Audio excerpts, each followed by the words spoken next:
Mas Bilal, ngopi ngapak? Ngobrol pintar, ngasih dampak.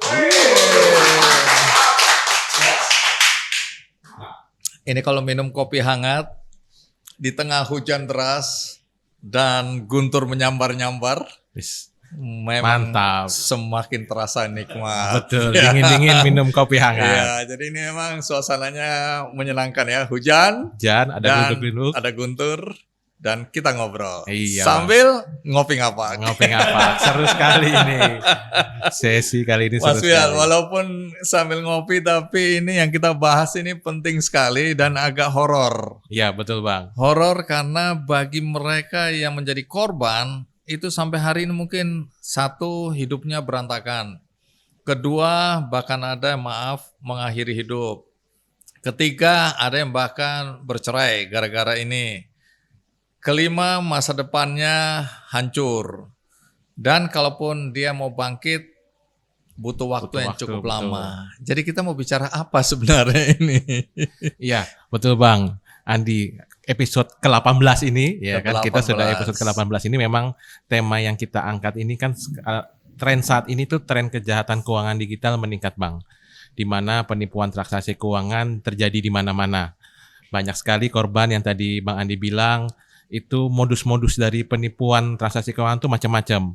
Ada dia melalui phishing, dia ada link tautan gitu kan. Ya. Terus kita nggak sengaja klik, akhirnya diambillah data kita. Terus juga ada orang yang mengaku telepon, mungkin dari aparat atau dari bank yang meminta data kita. Dan berbagai macam modus-modus lainnya yang membuat masyarakat itu mengalami penipuan. Nah, berdasarkan data kami Bang, kalau kami boleh dapat data, jadi kami punya yang namanya Indonesia Anti Scam Center Bang, suatu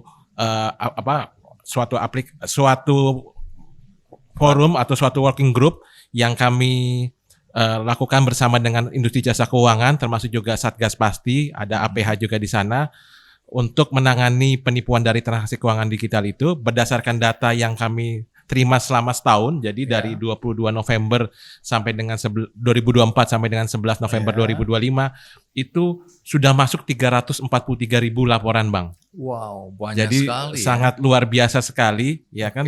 Di mana itu terkait dengan 563.000 rekening ya kan. Jadi cukup banyak tuh ya kan. Di mana sudah 106.000 rekening kita blokir.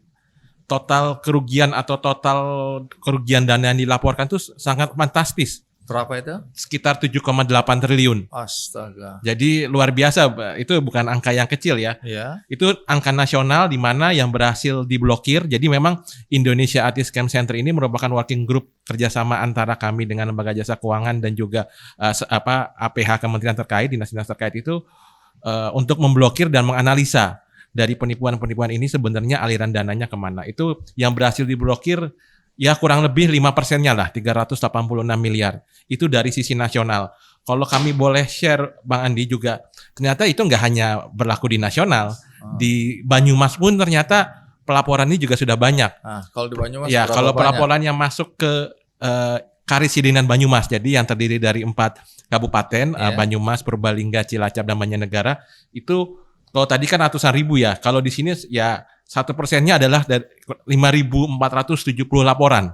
Jadi cukup banyak selama setahun untuk ya istilahnya satu kabupaten, 4 kabupaten itu cukup banyak. Ada 5.700 laporan dengan dana kerugian yang dilaporkan mencapai 14 miliar. Kalau tadi secara nasional 7,8 triliun, di Banyumas itu 14,4 miliar kurang lebih. Yang berhasil diblokir, diselamatkan? Yang masih diblokir nanti kita akan yang masih diblokir nanti datanya akan kita tambahkan. Tapi kurang lebih memang jumlah laporannya 5.700 dan dana kerugian yang dilaporkannya 14,4 miliar. Jadi cukup besar ya Bang ya untuk istilahnya wilayah 4 kabupaten ini itu sangat-sangat lumayan luar biasa.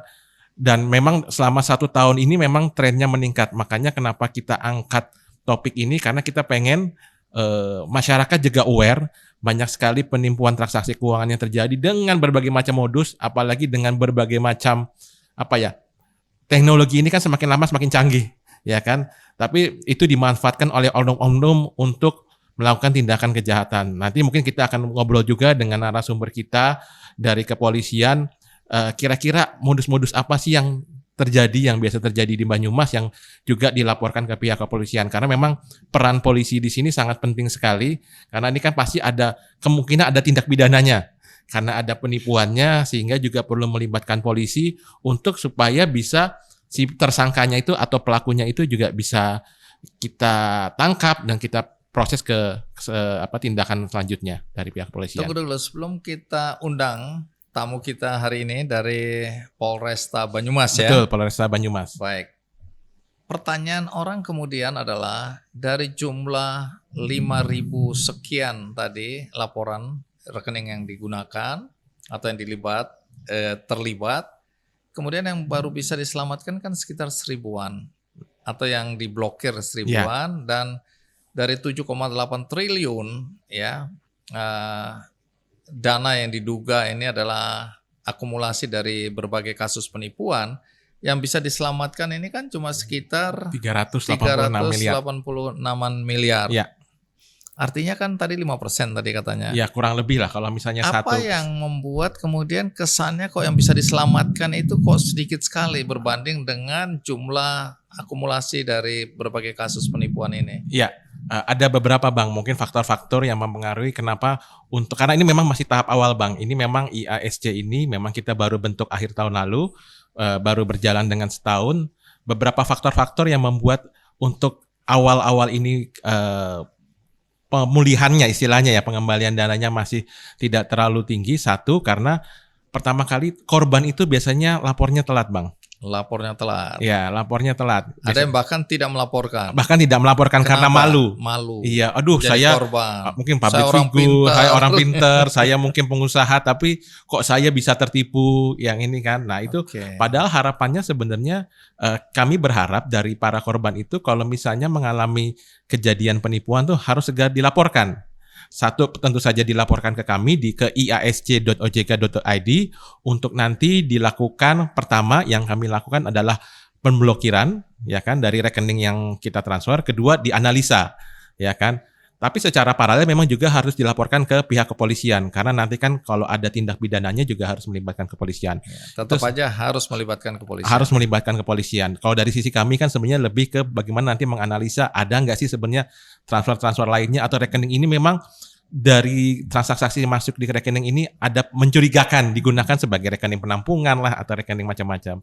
Nah karena cepat sekali Bang kalau kita itu tidak dilaporkan segera, itu biasanya langsung berpindah Bang. Bahkan dalam mungkin hitungan beberapa jam dia bisa punya rekening penampungan bisa sampai 10. Kalau jadi yang semakin susah dilacak. Jadi ya semakin susah dilacak terus, dan pada akhirnya yang biasa kami temukan itu akhirnya tuh dananya dilarikan ke luar negeri, biasanya dengan membeli aset-aset kripto di luar negeri atau juga mungkin melalui platform-platform yang di luar negeri dengan dia punya rekening di luar negeri juga, akhirnya sulit kan, makin lama makin sulit.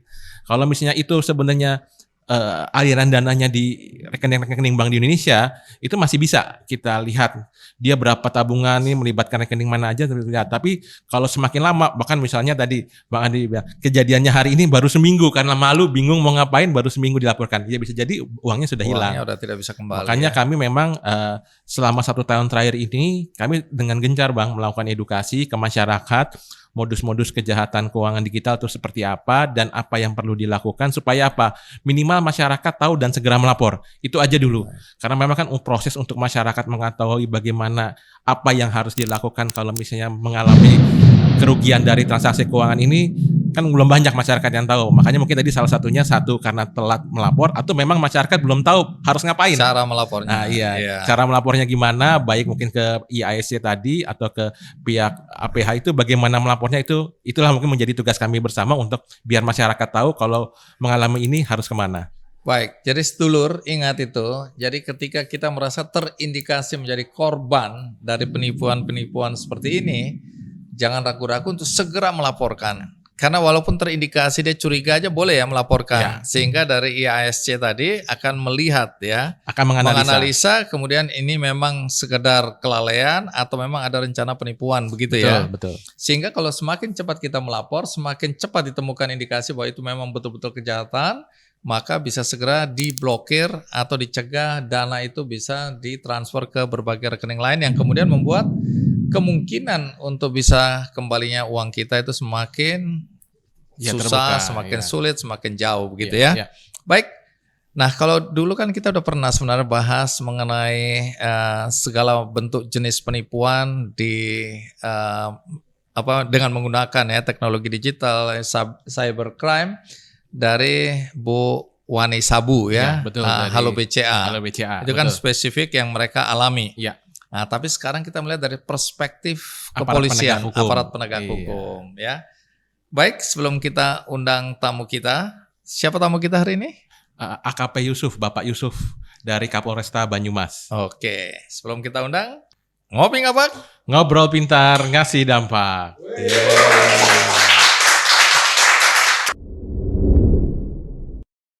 Mas Bilal, ngopi nggak Pak? Ngobrol pintar, ngasih dampak. Dan tamu kita sudah hadir bersama kita ya. Selamat datang di acara Ngopi Ngapak, Pak Yusuf. Selamat sore, Pak. Sore, selamat sore, Pak Andi. Ya. Terima kasih atas undangannya pada sore hari ini.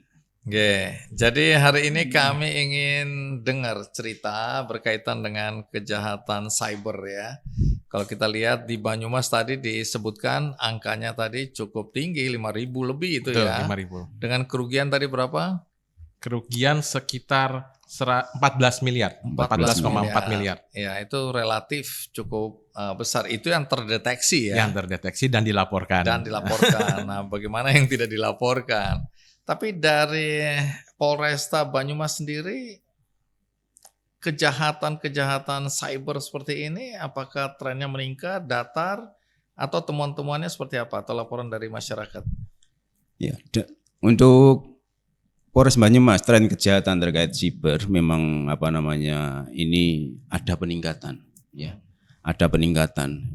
Yang mungkin dari setiap minggunya kita itu menerima laporan terkait kejahatan siber itu rata-rata di angka 10 setiap minggunya. Makanya tadi disampaikan Bang Bilal bahwa kejahatan siber di wilayah Karesiden Banyumas antara Banyumas, Purbalingga, Cilacap, Banjarnegara itu sampai 5.700. Itu memang masuk akal karena di Polresta Banyumas sendiri ini rata-rata satu minggu itu 10 kasus 10 kasus yang dilaporkan. Bayangin yang belum dilaporkan. Kalau yang nggak dilaporkan ya mungkin lebih banyak. Karena tadi terkait yang tidak dilaporkan sudah disampaikan. Kenapa nggak melaporkan terkait adanya kejahatan siber di situ, kejahatan keuangan di situ? Karena apa? Pertama karena mungkin merasa malu. Ya kok saya bisa ya ketipu. Nah, itu loh ya. Apa benar ini saya ketipu? Kan itu loh. Yang kedua, mungkin korban itu masih mengharapkan apa yang telah dikeluarkan itu bisa kembali. Oke. Gitu loh. Sehingga dia belum melaporkan. belum yakin ini menjadi korban kejahatan di dunia maya. Oke. Gitu. Jadi kalau jenis kejahatan cyber ini itu apa aja yang biasa atau yang paling banyak dilaporkan melalui Polresta Banyumas ini?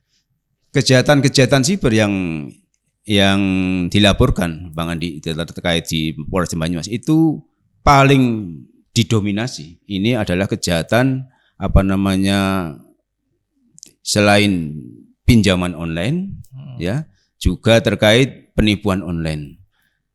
Yang pernah kita tangani yang cukup besar itu adalah terkait mungkin kejahatan perjudian online. Namun juga selain perjudian ini ada marketplace, ada jual beli. Online. Tapi jual belinya ini adalah jual beli segitiga.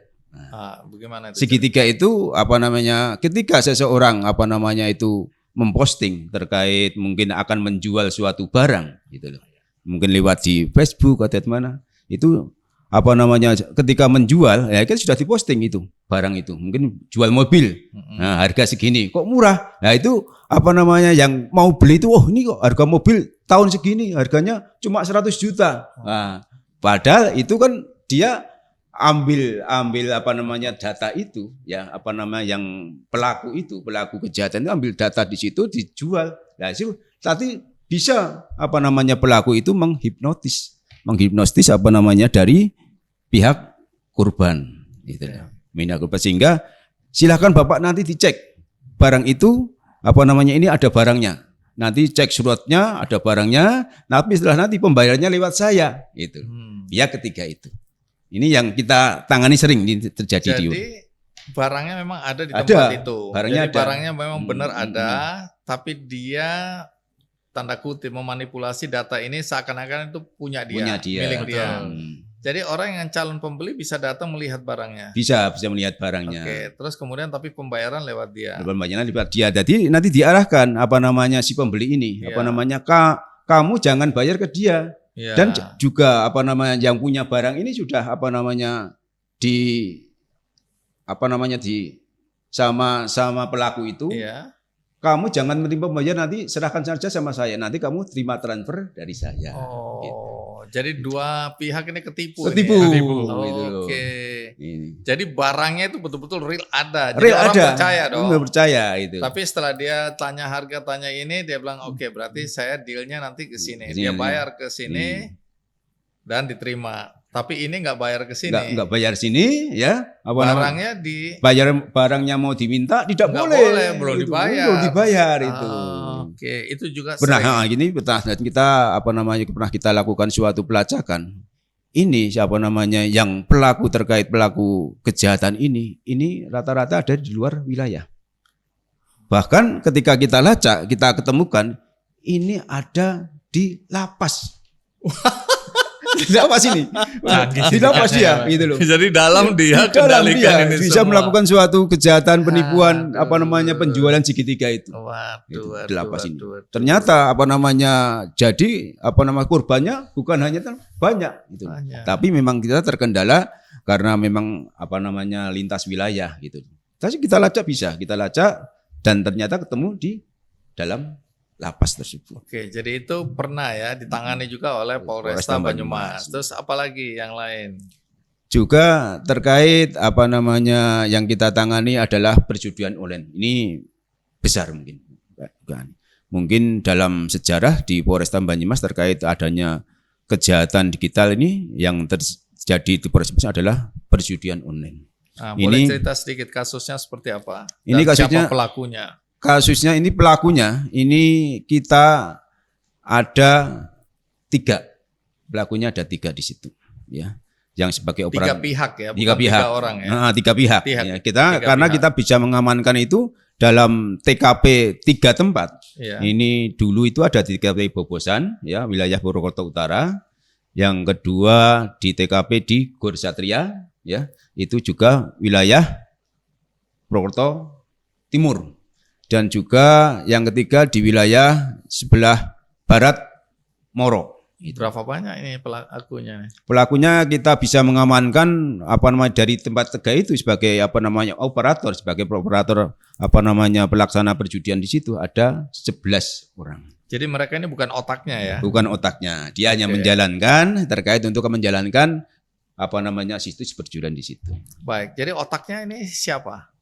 Otaknya tertangkap atau tidak? Tertangkap di Dumai. Nah, orang-orang ini operatornya ini dari mana aslinya? Orang Banyumas atau orang Dumai Riau sana. Jadi orang dari luar beroperasi di sini. Kenapa mereka beroperasi di sini? Kenapa nggak semuanya berada di Dumai aja misalnya? Karena kalau di sana mungkin malu sama tetangga kan begitu mungkin itu. Jadi yang juga ada peluang bagus mungkin di wilayah Banyumas terkait adanya untuk perjudian online ini bagus pasarannya di sini. Jadi ada pasarnya di sini. Gitu. Jadi mereka ini beroperasi di mana? Ruko, rumah atau kantor atau apa? Untuk waktu di Banyumas operasinya di ruko. Di ruko. Jadi menyewa ruko itu, ya. Dan di situ kalau yang di Bobosan itu pura-pura untuk rental komputer. Gitu. Oh, karena memang ada banyak komputer di situ ya. Ya itu loh. Itu padahal motifnya itu sebenarnya juga ada untuk operasi itu tadi. Kejadian itu. Jadi kalau dilihat di sini mereka sindikat atau bekerja terpisah-pisah? Kebetulan kebongkar semua atau memang ada kaitan satu sama yang lain ini? Ada kaitan antara di Bobosan, antara di Gor Satria, antara di sebelah Beratmor itu ada kaitannya semuanya. Oh, cuma mereka bekerja beroperasi di tempat yang berbeda-beda, lokasi yang berbeda-beda. Itu bosnya satu di sana. Oke. Modus operasinya bagaimana? Modus operasinya ini terkait di dalam perjudian online itu adalah modus operandinya terkait permainan game online. Oke, jadi masuk lewat game online. Game online. Jadi game online itu kan ada pentahapan. Dari pentahapan 1, 2, 3, 4, 5. Orang kan penasaran Terus ketika kejar terus kok. Nah, tapi kalau sudah sampai mau ke level 5, nah ini harus beli itu pulsa.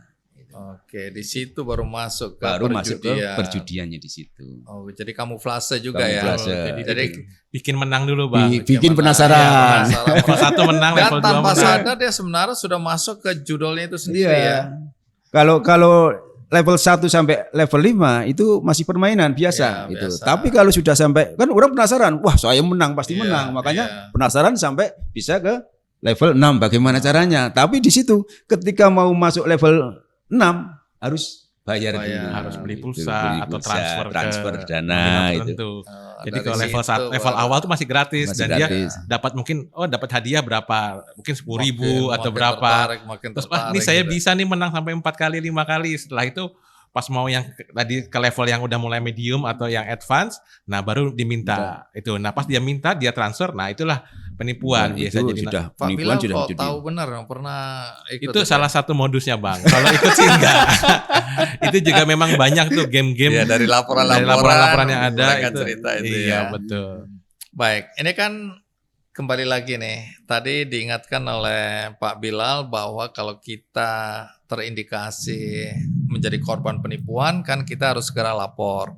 Untuk mempercepat pemblokiran ada dari IASC, singkatan dari Indonesia Anti-Scam Center. Kalau kita laporkan nanti dicantumkan ya. Iya, www.iasc.ojk.go.id.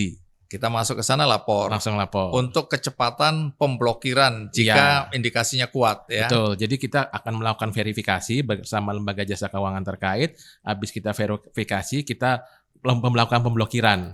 Nah, pemblokiran itu nanti benar-benar dipastikan apakah memang itu terindikasi atau tidak. Nah, harapan kami selain juga melakukan pelaporan ke IASC segera, kita juga bisa melaporkan ke APH ya Pak ya, karena supaya nanti kita bisa berkoordinasi. Harapannya kalau memang itu terindikasi pelanggaran, kita bisa tracing itu apakah dananya masih di rekening tersebut atau berjalan ke rekening sampai yang tujuan terakhir, itu kita bisa tahu nanti itu sebenarnya ujungnya tuh ke siapa sih atau siapa sih pelakunya itu. Baik, APH itu aparat penegak hukum dalam hal ini kepolisian. Betul.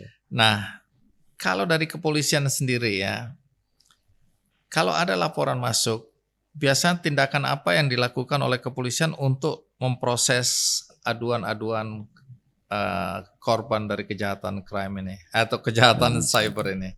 Ketika ada laporan dari masyarakat, tentunya kita segera sesuai dengan standar operasional prosedur kita, segera menerima laporan itu, kita mintakan data-datanya dulu. Kemudian kita mintakan dokumen digitalnya. Kalau mungkin penipuannya kan rata-rata ini kan lewat media elektronik di HP. Jadi kan mungkin ada percakapan ataupun ada bukti-bukti transfer di situ. Lah kita mintakan itu sebagai untuk membuat kita laporan bahwa benar korban ini telah menjadi korban kejahatan siber di situ. Oke. Setelah itu apa yang dilakukan polisi? Kita segera buatkan laporan. Kita buatkan laporan polisi, laporan pengaduan. Karena sebagai apa? Karena ketika sudah ada tanda terima surat laporan untuk pengaduan itu bisa dimintakan untuk pemblokiran ke bank. Jadi ada dua cara ini ya. Paralel, Pak. Paralel ya. Oke. Jadi kita setelah kita kasih biasanya langsung ke bank. Karena bank mesti minta mana surat tanda terima laporannya untuk pemblokiran awal. Baik. Gitu loh. Tapi tadi sudah disampaikan sama Bang Bilal terkait sekarang ada Indonesia Anti Scam Center. Nah, ini mungkin bagi masyarakat yang banyak belum tahu terkait IASC ini. Iya betul, karena memang baru setahun kan Bang. Jadi kita juga lagi benar-benar gencar-gencarnya selama kita melakukan edukasi ke masyarakat tuh salah satu topik yang kami sampaikan Pak Yusuf bahwa kita ada Indonesia Anti Scam Center. Kalau silahkan melaporkan segera kalau misalnya mengalami penipuan transaksi keuangan digital untuk bisa kita segera tindak lanjuti. Kuncinya itu yang segeranya itu Bang. Supaya apa? Supaya kita bisa meminimalisir itu pergerakan dari arus dananya. Syukur-syukur kita bisa mendapatkan pengembalian. Jadi masih bisa diselamatkan. Masih bisa diselamatkan. Tapi tidak berarti mengabaikan laporan resminya kalau itu adalah tindak kejahatan, laporan resminya kepada pihak kepolisian. Ya, supaya pihak kepolisian juga bisa menindaklanjuti untuk pelakunya bisa segera ditangkap. Ya. Karena kan kalau pemblokiran itu kan satu hal. Pemblokiran kita mengamankan dananya. Syukur-syukur bisa kita kembalikan. Tapi kan pelaku ini masih tersebar di mana-mana ya Pak Yusuf ya. Harapan kita ini jangan kejadian juga di tempat yang lain dengan korban-korban yang lain. Makanya kami mengharapkan paralel juga disampaikan ke pihak kepolisian supaya nanti pada saat kami selesai menganalisa dari arus dananya kemana dan memang itu terindikasi, dari pihak kepolisian pun juga sudah siap gitu karena sudah ada laporan yang nanti bisa ditindaklanjuti. Karena perlu ada laporan ya Pak Yusuf ya. Perlu ada laporan. Kalau nggak ada laporan tentu kan nggak bisa ditindaklanjuti untuk pelakunya. Baik, nanti Pak Yusuf jelasin ya, menarik sekali karena kejahatan seperti ini itu biasanya terjadi atau lebih meningkat di akhir pekan ya, atau di hari Jumat sore malam begitu ya.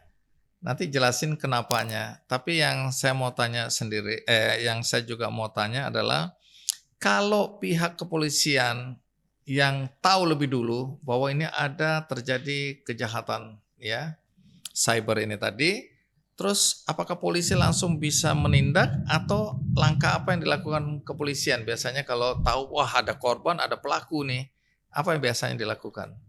Ketika pihak kepolisian ya mengetahui adanya suatu tindak pidana terkait kejahatan siber, tentunya kalau masyarakat nggak mau laporan kita merayu bagaimana caranya untuk merayu supaya segera melaporkan ke pihak karena itu sebagai dasar kita untuk melakukan proses penyelidikan. Jadi korban ini harus melaporkan. Jadi tanpa laporan polisi tidak bisa bertindak. Nah ini sedulur harus tahu ini, jangan menganggap bahwa wah polisi ini lambat, aku jadi korban kok nggak ditangkap pelakunya. Harus ada laporan resmi, itu prosedurnya. Ya. Nah, kalau kejahatan itu meningkat di akhir pekan, kenapa? Ya. Ini tren kejahatan. Makanya ketika ketika menerima laporan kok rata-rata kita evaluasi ini kok terjadi pas hari weekend itu. Hari-hari weekend itu ketika terjadi kejahatan itu. Kenapa? Ternyata bisa melakukan kejahatan itu karena bank hari Sabtu dan Minggu tutup. Nah, itu loh. Jadi ketika menjadi korban kejahatan melaporkan sana mau untuk memblokir, terkendala bank tutup. Makanya tadi kita senang. Ini ada dari Bang Bilal mengatakan ada IASC ya, Indonesia Anti Scam Center. Nah, ini karena apa? Ini lewatnya digital ya Pak ya. Betul. Online berarti kan bisa. Ya bisa kita tindak ini. Kemarin mungkin masyarakat belum tahu adanya IASCM ini ya. Indonesia Anti Scam Center. Ya, ini nanti bisa kita sosialisasikan ke masyarakat bahwa ketika nanti kita menerima laporan adanya pengaduan dugaan kejahatan siber ini bisa terkait mungkin adanya kaitan dengan kejahatan penipuan itu bisa segera untuk melaporkan ke IASC.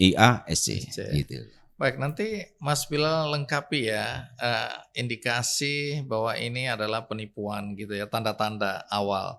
Kalau dari teman-teman di Polresta Banyumas sendiri, biasanya modusnya ini dimulai dengan apa? Indikasi-indikasi apa yang kita harus waspada nih ketika si pelaku kejahatan ini mulai mencari korbannya. Kalau di dunia digital ini apa tanda-tanda yang umum yang biasanya kita langsung bilang ini penipuan? Tanda ketika mungkin biasa terjadinya kejahatan di siber ini tanda-tandanya biasanya yang kita kenali saat ini adalah mengirimkan WhatsApp lewat APK ya itu loh ya. Ini tanda-tanda berarti itu lewat penipuan gitu. Ya, tanda-tandanya berarti dari pelaku itu mengirimkan itu WA, link itu kan APK itu tautan. Hati-hati itu ya. Dalam bentuk apapun juga ya, kadang-kadang undangan, kadang-kadang seakan-akan kita dapat kiriman ya, barang dan seterusnya gitu. Betul, ya. Bang. Ya. Kalau dulu terjadinya kejahatan itu mungkin dulu yang masih belum berkembang sampai saat ini. Dulu kejahatan itu terjadi mengirimkan telepon ya, telepon ini ada kecelakaan, anak ini kecelakaan, segera ini mau dioperasi. Ya itu loh ya. Itu nangis-nangis lah itu loh. Tapi semua orang sekarang udah tahu itu ya. Tahu. Tapi sekarang bisa kena juga. Oh, karena apa? Ya? Sekarang dunia digital kan juga ada AI di situ. Suaranya mirip. Makanya ya untuk meningkatkan kewaspadaan kita kan mungkin karena AI itu kan bisa ditiru, dilihat kalau sudah HP itu sudah diretas gitu loh ya. Berarti kan ada percakapan kita itu bisa ditiru di situ. Ada foto-foto kita bisa ditiru gitu. Jadi ketika mungkin ada tindak pidana kejahatan di situ itu nanti bisa dilakukan. Oh ini fotonya bisa sama kan itu loh. Di video call gitu. Padahal pokoknya itu kalau ada sesuatu yang tidak biasa itu harusnya alarmnya bunyi itu ya. Karena sekarang kan kita bisa ngobrol gini padahal yang kita ajak ngobrol itu bukan anak kita, bukan ibu kita, bukan saudara kita ya. Itu sampai sebegitu canggihnya sebegitu canggihnya. Tapi dengan percakapan yang aneh kita bisa langsung tahu bahwa ini bukan sesuatu yang biasa dia sampaikan, dia sebutkan gitu ya. Jadi mungkin masing-masing keluarga udah punya ada password ya. Kalau mau mulai sesuatu obrolan yang berkaitan dengan uang, nomor rekening apa segala macam, passwordnya udah keluar dulu ya. Supaya ini dia atau ini bukan dia. Nah, tapi jenis-jenis kejahatan cyber lainnya itu apa lagi? Iya, tadi mungkin yang pertama Bang tadi yang disampaikan oleh Pak Yusuf benar. Pertama itu biasanya kita namakan phishing. Biasanya ada pelaku itu mengirimkan link atau tautan. Ya kan? Bisa tadi undangan pernikahan padahal itu sebenarnya bukan PDF tapi APK, ya kan? Biasanya kalau orang klik itu tuh selalu ada proses selanjutnya yang perlu itu. Nah itu udah hati-hati tuh. Ya. Biasanya kan kalau PDF langsung itu kan langsung dalam bentuk dokumen. Langsung keluar. Tapi kalau APK tuh setelah kita klik dia putar proses terus apakah Anda mau ke proses selanjutnya? Ini pasti penipuan nih. Karena harus ada klik sekali lagi supaya mereka berjalan lah istilahnya ya virusnya atau aplikasi itu bisa berjalan. Nah itu pasti penipuan. Terus kedua biasanya melalui telepon Bang. Ada yang mengaku sebagai mungkin pihak bank atau mungkin pihak penegak hukum atau apa untuk mencari informasi pribadi dari korban karena biasanya kita pernah dapat laporan selamat malam Bapak Ibu kami dari pihak bank kami lihat indikasi transaksi di rekening Bapak Ibu mencurigakan mungkin ada transaksi yang terkait dengan narkoba atau terkait dengan judol kami boleh mencocokkan dengan data Bapak Ibu ya kan karena kebetulan di sebelah kami ada juga pihak kepolisian yang ingin memastikan biasanya kan dengan psikologis gitu orang langsung tertipu kan ya Bang ya panik takut kan. ya udah dikeluarin semua mulai data OTP diri minta OTP dikasih nama ibu kandung dikasih padahal semua itu kan sebenarnya nama ibu kandung nama OTP itu kan untuk verifikasi ya kalau mereka kita kasih ya sudahlah jebol lah semua. Terus ketiga juga kadang-kadang ya tadi kita kan tadi seperti yang tadi Bang Andi ngomong lapas nih juga ada cerita menarik Bang dari lapas ini. Jadi kalau kita ikutin sebulan 2 bulan terakhir itu ada kasus yang melibatkan public figure. Public figure itu orang terkenal, artis yang mungkin Bang Andi tahu. Itu dia narkoba, kan dia itu bapaknya kena scam. Jadi kan artis itu biasanya kan memang ya kalau udah artis nggak mungkin lah ya minta duit sama bapaknya karena uangnya kan sudah cukup. Ternyata nomornya ini tercloning lah, entah kenapa nomornya ini tercloning atau nomornya dihack sehingga minta uang ke bapaknya terus, ya kan? Minta uang ke bapaknya terus, bapaknya lamanya curiga, kok anak saya minta uang terus ya? Nah itu ternyata itu ya penipuan. Dan lucunya itu yang mengkoordinir itu dari lapas juga. Jadi memang saking canggihnya dia dengan orang-orang tertentu itu bisa mengkoordinir untuk penipuan. Makanya kadang-kadang kita juga harus sadar diri nih kenal juga dengan keluarga harus ini ya saling komunikasi ya Pak ya. Kadang-kadang kalau nggak saling komunikasi kita nggak sadar kayaknya nggak mungkin deh anak saya minta sampai sering-sering. Kalau sekali mungkin percaya aja, tapi kalau udah 3, wah ini kayaknya agak aneh. Jadi juga kayaknya perlu mawas diri juga. Atau teman kita biasanya begini nggak sih? Kalau kadang-kadang kan sekarang juga sering tuh WA dengan foto teman kita tapi nomornya bukan. Nah itu juga hati-hati ya kan. Kadang-kadang itu memang suka terjadi penipuan juga kan. Atau misalnya sering juga tuh kita terima telepon dari bank. Kalau kita dia nelpon keluar logo banknya, tapi bukan dari nomor yang ini biasanya nomor HP. Ah itu kan masih penipuan juga itu kan. Walaupun logonya bank. Logonya logo bank. Nah, itu juga udah mulai aware tuh beberapa tanda-tanda bank dari modus-modus untuk transaksi penipuan. Walaupun modus terakhir yang disebutkan atau diceritakan Bu Wani itu kan ada yang mereka hack ya, sehingga muncul betul-betul nama banknya semuanya sama persis. Tapi mereka hack dari lalu lintas sinyalnya ya. Mereka hack seakan-akan beneran itu dari perbankan. Itu pun kita harus hati-hati ya. Termasuk juga email bank. Kadang-kadang email tuh biasanya beda dikit. Misalnya bank ABC ditambahin bank ABC bintang. Orang kan nggak ngelihat bintangnya, hanya ngelihat namanya ada. Nah terus kita klik itu linknya yang dari email dari itu bisa juga nanti masuk ngambil data-data kita juga. Baik. Kalau yang beredar belakangan ini kan pakai seragam polisi, terus belakangnya ada logo polisi juga kan, seakan-akan di kantor polisi ya Pak ya. Tapi wajahnya nggak dikasih lihat gini. Bahkan ada yang bilang, "Kamu siapa? Hah? Jadi kamu mau kirim ke siapa ini narkoba?" Dia sebutkan ini. Nah, Ibu, ini mereka mau kirim narkoba ini ke rumah Ibu, alamat Ibu. Ini nggak benar ini. Kita akan proses gitu-gitu kan. Jadi panik itu ibu itu. Nah ada juga yang sudah tenang, ini penipuan. Tapi kan nggak semua orang tahu informasi ini. Nah praktek-praktek lain masih ada lagi nggak yang dilaporkan melalui Polresta Banyumas ini? Terkait mungkin banyak ya modus-modus kejahatan-kejahatan itu tadi, praktek-praktek selain tadi sudah kita sampaikan, ada perjudian online, ada marketplace itu penjualan segitiga. Rata-rata yang menjadi korban kejahatan siber ini mungkin terkait penipuan online itu ibu-ibu. Wah, ini karena kan Menteri Keuangan keluarga. Yang pegang uang. Bapak-bapak percuma lah yang nggak ada uangnya. Sudah dikasih ke istri semua. Tapi juga ada perempuan. Bang Andi ya. Iya. Ada juga yang anak muda. Anak muda juga muda ada. Tapi itu korbannya itu love scam itu. Oh iya, kelepek lah. Berarti ini biasanya yang jadi korban anak muda tapi perempuan ya? Perempuan. Aduh, perempuan ya. Banyak sekali. Kenapa ya? Aku kadang-kadang bingung ya. Ini tanda-tanda itu sudah terlihat loh. Dia nyatakan cinta, dia ini lama memang kelepek-kelepek ini. Teman dekat kami juga kena nih. Wah, dia bilang enggak, ini serius kok. Dia kayaknya cinta sama aku kok, bener kok. Apalagi kalau dari luar negeri, alasannya kan dia mau datang ke sini terus baru pinjam uang, minta duit dulu. Ini masih ini. Kalau modus yang pernah ditangani gimana? Love scam ini. Love scam. Ini menjalin hubungan emosional ya, mungkin sudah meyakinkan nanti saya akan serius gitu loh ya, serius akan menikah, nanti tak nikahi saya serius. Jadi ini prosesnya agak panjang. Istilah yang penting setelah itu dia mengajak, ayo kita video call gitu loh. Video call apa?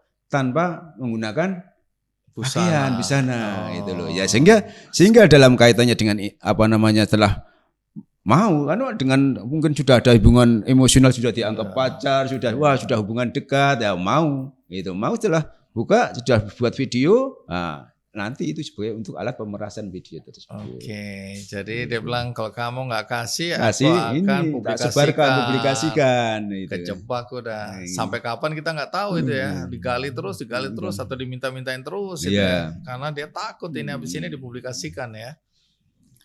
Kayak contoh lain adalah dari Bu Wani waktu itu ya. Jadi ada orang yang cukup terhormat, pimpinan sebuah bank ya.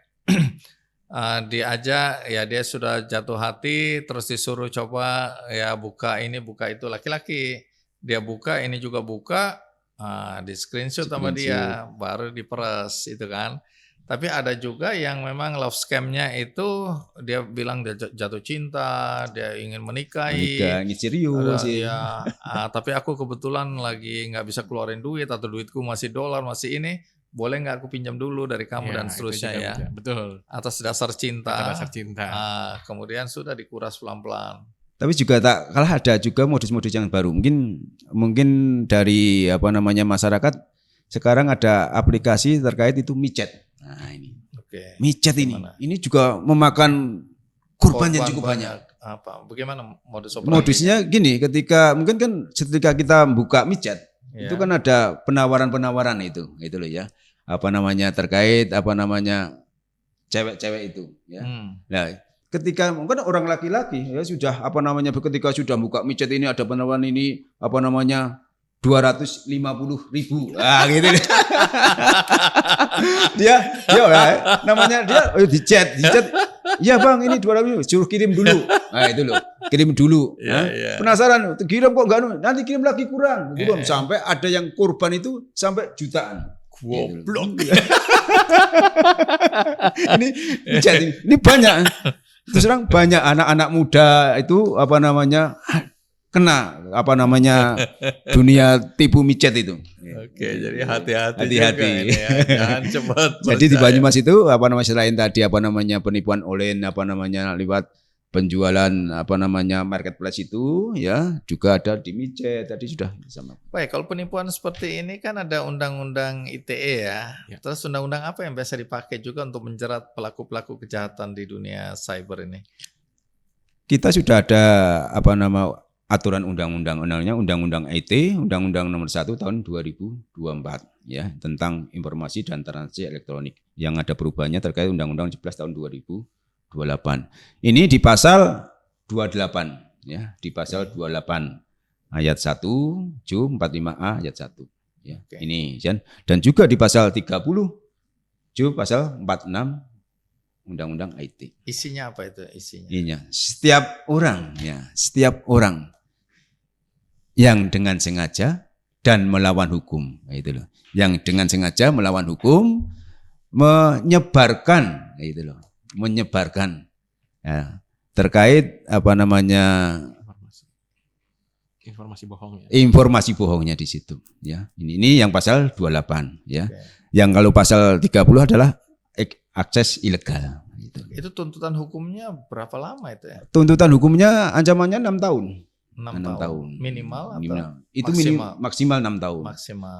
Maksimal 6 tahun dalam arti 6 tahun itu kalau menurut Kitab Undang-Undang Hukum Acara Pidana berarti kalau 6 tahun ini bisa dilakukan proses penahanan. Langsung ya. Yang bisa ditahan. Ya. Tapi kalau di bawah 5 tahun tidak boleh ada namanya proses penahanan. Makanya Undang-Undang IT ini tinggi ancamannya gitu loh. Itu bisa diproses. Jadi langsung bisa ditahan ya. Kalau sudah cukup alat bukti bisa dilakukan untuk proses penahanan. Kalau dari OJK sendiri ya, bagaimana melihat pasal-pasal atau ancaman-ancaman ya termasuk di luar hukum itu kan ada kemungkinan-kemungkinan lain yang mungkin dia di blacklist atau dalam konteks ketika dia membutuhkan transaksi dengan perbankan misalnya ada nggak ancaman-ancaman hukuman atau kemungkinan-kemungkinan dia di blacklist? Kalau dari sisi pelaku berarti ya Bang ya? Pelaku. Ya kalau dari sisi pelaku tentu bisa kita informasikan kepada lembaga jasa keuangan untuk ini di blacklist karena sudah pernah melakukan indikasi penipuan. Itu bisa dimungkinkan Bang untuk kita lakukan. Tapi kalau dari sisi kami memang yang pertama yang kita yang kita lakukan adalah bagaimana korban ini kita treat dulu, ya kan? Jadi yang fokus pertama adalah menyelamatkan korban. Menyelamatkan korban dulu, bahwa korban ini mengalami kerugian, dia menjadi korban, apa yang perlu dilakukan. Nah, itu langkah-langkah yang kita lakukan. Nah, untuk langkah-langkah lainnya tentu saja kita harus berkoordinasi dengan kepolisian untuk apakah dia terindikasi tindak pidana atau mungkin hal-hal lain setelah kita menelusuri. Oh ternyata memang korbannya nggak hanya satu, nggak hanya orang ini, ada orang-orang lain ya. Dan beberapa sudah melaporkan, ya itu bisa ditelusuri lebih lanjut.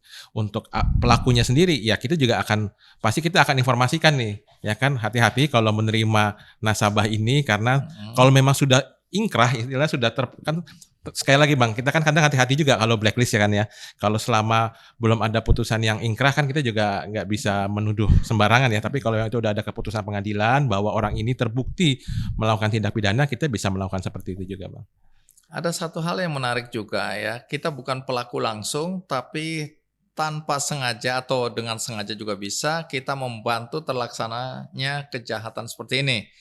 Yaitu rekening penampung ya, atau money mule itu tadi. Iya. Nah, kalau di sini kan ada orang yang dipinjemin KTP-nya, pinjam KTP-mu sebentar untuk nampung duit karena aku ada kiriman dan seterusnya, dengan segala macam ya informasi yang diberikan kepada orang yang meminjamkan KTP dan dia dapat imbalan dari situ. Nah, kalau dilihat dari modus seperti ini nanti ditambahkan oleh Pak Yusuf ya, bagaimana kita harus menjelaskan kepada masyarakat agar tidak menjadi korban ketika KTP-nya dipinjam, apa yang harus dilakukan? Iya, jadi memang data pribadi itu sangat penting dan KTP ini memang menjadi faktor yang krusial ya. Banyak sekali penggunaan data pribadi itu digunakan oleh pihak-pihak yang tidak bertanggung jawab. Salah satunya untuk menjadi rekening penampungan. Jadi buat masyarakat hati-hati kalau untuk misalnya tiba-tiba ada kenalan, ada keluarga untuk meminta KTP, karena nanti bisa jadi kita terlibat. Walaupun kita seperti yang Bang Andi bilang tidak sadar bahwa itu digunakan. Karena banyak tuh rekening itu kan sekarang buka rekening gampang ya Bang ya. Selama ada KTP, foto KTP-nya ada gitu kan. Terus kita punya foto mukanya dia gitu kan. Bisa aja tuh kita buka rekening dengan mudah. Dan akhirnya menjadi rekening penampungan yang dia nggak tahu juga. Bahkan kan pada saat pinjam KTP mungkin dia nggak akan ngomong itu juga Bang. Pinjam KTP-mu dulu dong. Bentar. Ya apa biasa mungkin entah minjem motor kan nggak harus ngomong dia membuka rekening Bang ya kan untuk tujuan-tujuan tertentu tapi ternyata digunakan untuk pembukaan rekening karena kan dengan kalau yang sekarang rekening mungkin bank-bank yang kan sekarang ada yang datang ke bank tapi ada juga yang melalui aplikasi mobile banking dia terus bisa mengajukan rekening. Kalau nanti dengan teknologi yang canggih dia punya muka kita juga, foto muka kita dan juga punya KTP itu bisa dijadikan pembukaan rekening yang akhirnya menjadi rekening penampungan. Jadi hati-hati buat masyarakat itu jangan sampai kita dengan mudahnya meminjamkan KTP kepada orang lain. Termasuk juga bisa jadi KTP kita digunakan untuk meminjam. Ya, meminjam ke pinjaman online lah, pinjaman daring lah atau seperti apa. Jadi kalau saran kami sih jangan pernah meminjamkan KTP ke orang lain. Jadi kalau dari pihak kepolisian sendiri kalau ada orang yang menjadi korban, ini sebenarnya kan dia korban ini sebenarnya. Tapi ancaman hukumannya tetap sama ya karena dia dianggap mendukung atau menjadi bagian dari penipuan itu sendiri ya. Atau kita klasifikasi bahwa dia ini korban. Kita klarifikasi. Ini mungkin kan modus operandi tadi mulai ya terkait penampungan keuangan tadi. Yeah. Ini kan kalau di masyarakat yang menjadi korban ada mungkin kan buka rekening itu disampaikan Bang Bilal. Mudah sekali. Mungkin kalau orang mau sudah niatnya untuk melakukan suatu kejahatan di situ, tinggal mungkin datangi orang di pinggir jalan ya. Mungkin ya tak kasih uang. Uangnya 500.000 ini buka rekening. Buat kasih. Mesti wow, semangat sekali semangat ini orang ini ya gitu loh. Dia mesti mau buka rekening lah. Nah ini padahal rekeningnya tujuannya untuk untuk kejahatan itu. Okay. Jadi kalau dia menjadi korban, dia menjadi korban sebenarnya bukan dari bagian dari karena dia bukan dari bagian sindikat itu, dia menjadi korban. Tapi kena enggak undang-undang ITE dia nanti? Enggak. Oke, iya. Tapi tetap harus waspada ya. Tapi kan ini juga ada kaitannya selain undang-undang. Sebenarnya kan ini kalau pinjam KTP makanya jangan semudah mengganti. Ketika seseorang menggunakan KTP, di KTP itu kan ada nick-nya. Iya. Itu sebenarnya kan sudah juga ada kaitannya pelanggaran data pribadi. Gitu. Iya. Data pribadi. Sekarang kan ada undang-undang data pribadi ini. Iya. Undang-undang 27 tahun 2022. Itu loh. Kalau dia menyalahgunakan terkait KTP itu berarti selain tadi kena ada undang-undang IT, dia kena undang-undang data pribadi. Oke, jadi sedulur tetap hati-hati ya. Apapun cerita, kalau ada orang pinjam KTP kita harus bercuriga dulu ya. Betul. Apalagi orang itu relatif tidak terlalu dekat sama kita ya. Dan kita harus tetap pegang itu, karena ini adalah identitas yang bisa disalahgunakan siapapun juga, sama dengan OTP kita nggak boleh kasih ya. Pokoknya segala macam bentuk informasi tentang data diri itu sebaiknya kita rahasiakan ya. Kadang-kadang kan kita suka pamer kemana-mana, kalau nanti ada sesuatu yang bisa menunjukkan identitas kita pamerkan di media sosial. Padahal pelan-pelan itu dikumpulkan oleh penjahatnya ya, sehingga dia akhirnya tahu nih cara kita berbicara, cara kita menampilkan kegiatan-kegiatan kita, data kita itu hati-hati karena sekarang orang-orang makin pintar ya. Ada beberapa data aja yang mereka punya, mereka udah bisa masuk untuk nge-hack kita atau untuk memanfaatkan data diri kita ini untuk kejahatan-kejahatan seperti itu ya. Jadi nasihatnya dari Mas Bilal dulu untuk siapapun yang menonton acara ini agar tidak menjadi korban kejahatan cyber. Ya, mungkin nasihat buat rekan-rekan sedulur-sedulur semua, satu, selalu waspada terhadap segala penawaran, ya kan. Kalau kami selalu bilang 2L, legal dan logis. Kalau ada penawaran, ini legal nggak gitu kan? Ada mungkin institusinya legal apa enggak? Kedua, logis nggak? Tadi kalau ada judi online kok pasti kan ada penawaran-penawaran yang tidak logis gitu kan, nah, hati-hati. Terus kedua, jangan mudah untuk memberikan data kepada orang lain, walaupun itu orang lain yang kita kenal. Karena banyak sekali pengaduan bank yang masuk ke kami bahwa banyak sekali itu penggunaan data pribadi bisa digunakan untuk pinjaman, ya kan, sehingga nanti historical kreditnya jelek karena yang pemilik KTP itu tidak pernah sadar bahwa dia meminjam, atau tadi digunakan untuk rekening penampungan. Terus ketiga, tentu saja kalau misalnya ya amit-amit tadi, ya kan, ternyata terlanjur mentransfer, ya kan, karena terlanjur tertipu, ya segeralah melapor, ya kan. Satu ke kami sampaikan ke www.iasc.ojk.id untuk disampaikanlah kronologis kejadiannya gimana, historicalnya seperti apa, rekeningnya. Nah, perlu nomor rekening juga. Jadi nomor rekening yang ditransfer, yang dituju siapa, supaya pihak dari IASC itu akan bekerja melihat arus dananya kemana. Syukur-syukur kita segera blokir, dan kedepannya kalau memang kita bisa dikembalikan, kita upaya IASC itu akan berupaya mengembalikan. Tapi tadi memang tergantung kecepatan dari melaporkannya ya. Kadang-kadang memang kalau sudah terlalu lama, seminggu 2 minggu, mungkin aliran dananya udah jauh tuh, mungkin bisa jadi udah ke luar negeri. Tapi kalau misalnya bisa dilaporkan dengan cepat, ada juga kok yang kami terima, kami proses dari IASC itu bisa kembali. Tadi seperti yang data secara nasional kan tetap ada bank uang yang kembali memang, tapi belum terlalu besar. Karena apa? Karena mungkin satu, belum aware mau melapor kemana. Kedua, ya cepat sekali perpindahannya karena laporannya tidak dilaporkan 24 jam setelah, atau mungkin segera setelah kejadian. Mungkin itu Bang, 3 hal itu penting sih untuk bisa disadari kecepatan melapor, terus hati-hati dalam memberikan data. Dan juga kalau ada penawaran pakai 2L, legal dan logis ya itu. Pokoknya kalau iming-imingnya terlalu membuai gitu kan, itu harus curiga. Iya. Kayak mobil 11 juta. Iya, tadi penawarannya kan nggak mungkin, harganya mungkin di market 200 juta ditawarin 100 juta ya Pak Yusuf ya. Udah nggak masuk akal, itu udah hati-hati gitu. Ya. Alarmnya harus bunyi ya. Harus bunyi. Kita harus hati-hati memang, karena masyarakat begini.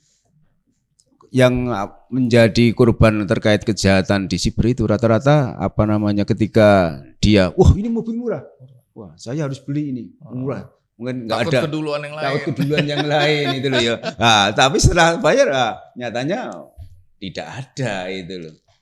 Mobil itu ada, tapi kan ternyata dimanfaatkan oleh pihak ketiga tadi. Gitu. Jadi dua pihak ini ketipu ya. Nah, nasihat lain apa bagi masyarakat? Terutama nanti kalau misalnya jadi korban berkaitan dengan laporan ke polisi itu.